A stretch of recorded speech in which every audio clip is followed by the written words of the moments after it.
అర్హత లేకున్నా ప్రేమించావు, ఇది కేవలం నీ కృపయే. యోగ్యత లేకున్నా హెచ్చించావు, ఇది కేవలం నీ కృపయే.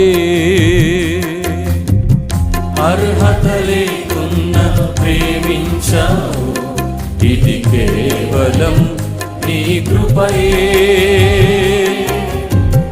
యోగ్యత లేకున్నా హెచ్చించావు, ఇది కేవలం నీ కృపయే.